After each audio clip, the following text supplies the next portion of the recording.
Hello and welcome to the 2026 Open Day Countdown. If you're watching this on the day it's releasing, that means there's 30 days until opening day 2026. So I figured to sort of count down to opening day, I would do one team preview per day. So 30 teams in 30 days would essentially take us to opening day. So even though it's a countdown, we'll be counting up through the records. So we'll be starting with the Colorado Rockies, who finished with MLB worst 43 wins and 100 is fifth place in NL West. And so to do these previews, I'm going to be using a site I created called BFIP. Essentially, it works like FIP, but instead of home runs, it uses barrels, so strikeouts, walks, and barrels, essentially. And it's slightly more predictive than FIP, XFIP, XERA, and those other ERA predictors that are publicly available. And as for the hitting side, I basically created BFIP on a hitting scale, and I have BFIP plus, which is essentially BFIP skill set 100 is league average, and this is essentially their predicted WRC plus, you could say. And so just from a quick glance, the Rockies they only have four hitters with a BFIP plus above 100, so they're projected. There are only four hitters projected to be above average. But they do have Tyler Freeman, who's sort of close.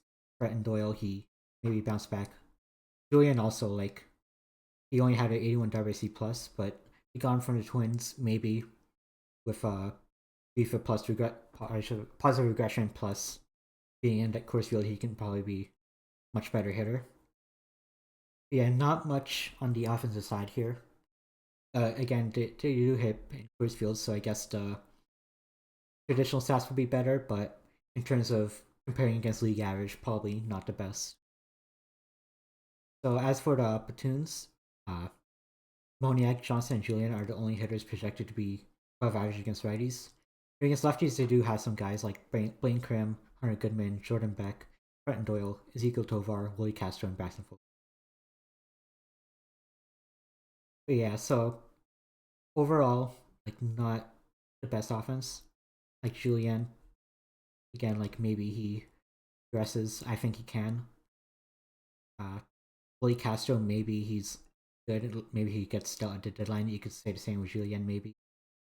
So far, sort of hoping for a bounce back from him. He's sort of one of their franchise players. He hasn't been great last year. Like overall, only a 78 WRC plus. You aren't really getting much from him on the offensive sides. You're hoping for a bounce back there. On the pitching side, so they signed a few guys. Lorenzen, Quintana, and Sugano. Those are all guys that they signed last season. Their BFIP minus is scaled so that 100 is average and lower is better. But I like to use just the raw BFIP numbers instead. Lorenzen is projected to be like a league average pitcher. And then Quintana and Sugano, like Quintana had a good ERA. BFIP is not that great. Even in Coors Field, that's probably going to get. The only pitcher that's better than average by BFIP is Feltner, but he's not someone that's projected to be in the opening day rotation because of the guys that. And also, you can say small sample, only 6 starts. Lander, somewhat promising. Exip likes him a bit, but not no really ERA predictor really likes him that much. He has pretty good stuff, so you're hoping for some more, but Coors Field, like, who knows? But now let's look at the bullpen. And honestly, this bullpen is that I kind of like. You have three arms that are above average: Jaden Hill, Juan Mejia, Jimmy Herget. I'm a big fan of Juan Mejia. He's sort of like a cutter sweeper type. The cutter sits like 97. It's very good numbers overall. Jimmy Herget, he's Human Glitch, I believe is his nickname. He has some very good peripherals, and like BFIP is high on him. Good ERA somehow in Coors. And they traded for Pearson Ol from the Twins along with Julian. He's average by BFIP, but in AAA he was pretty good. He was used as like a multi-inning relief type, but I think in single inning outings he's probably much better. In Vodnik, he's their closer. Average by BFIP, I think he's still gonna be the closer, but if not him, then I think Juan Mejia can take his role. And then let's look at the predicted lineups. I have Hunter Goodman batting every day, as in the catching. First base, I have a platoon of Troy Johnson and Blaine Krim, who Johnson above average against righties. Krim, small sample, but it's backed up by a AAA performance above average against lefties.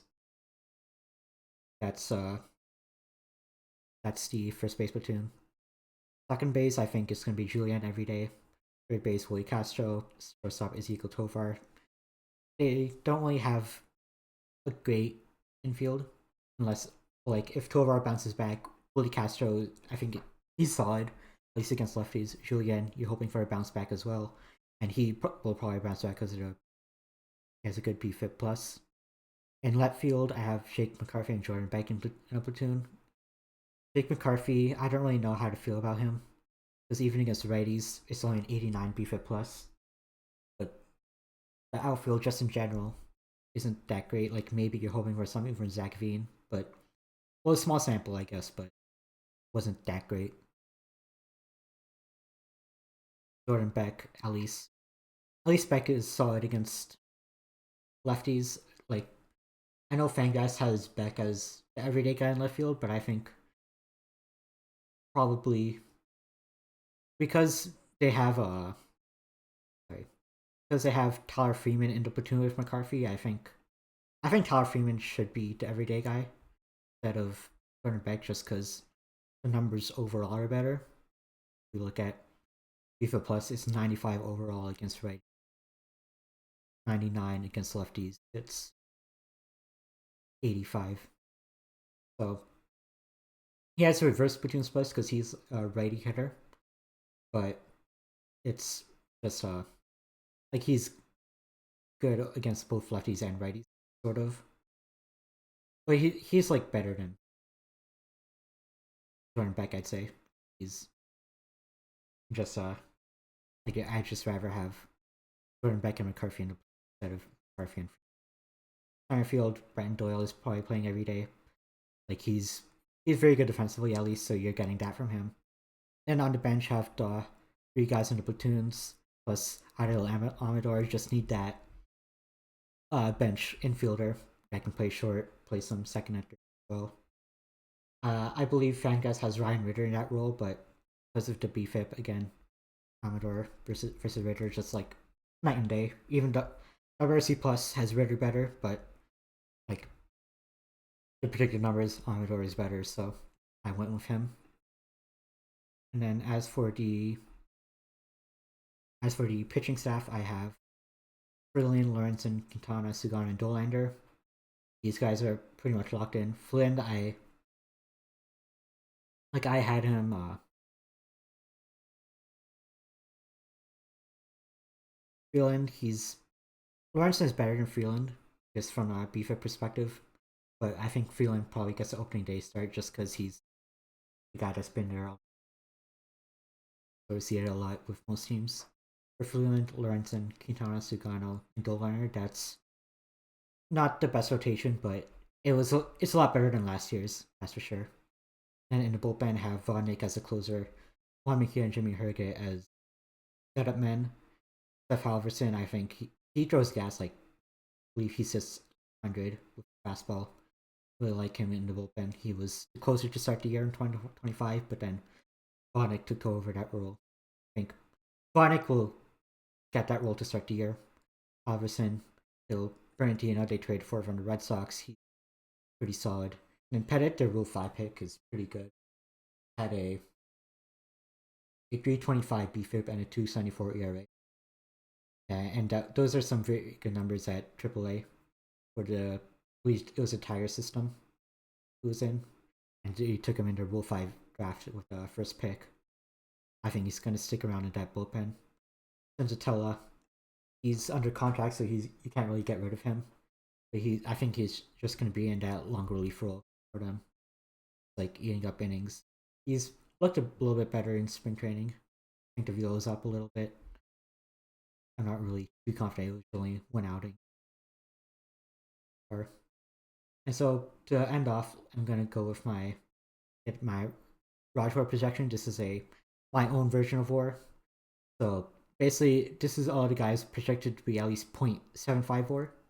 It's just a weighted average of previous 3 years by Raj War. So Ryan Goodman projected to be 2.5 because he was good in 2025, but 24 and 2030 below his replacement level. Not sure about that. Tovar 2.2. Kwame he and Jimmy Herget above 1 War. Like to see that.